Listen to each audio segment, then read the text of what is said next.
মামু এই রাস্তাটাতে আইছে, আমরা তো অনেকদিন ধরে একটা দুর্ভোগে ছিলাম, এদিকে পানি উঠতে যেত, আমরা ফলাফানি স্কুলে যেতে পারতো না, পড়ালে খুব সমস্যা হইতো।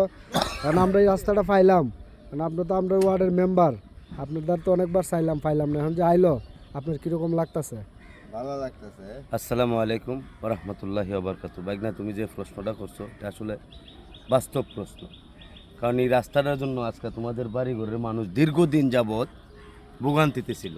কিন্তু আমি অনেকবার চেয়ারম্যান সাহেব, আমাদের বর্তমান চেয়ারম্যান, ওনাকে অবগত করছি, উনিও চেষ্টা করছে, কিন্তু সময় হয়তো উনি ব্যর্থ হয়েছে, উনি দিতে পারে নাই।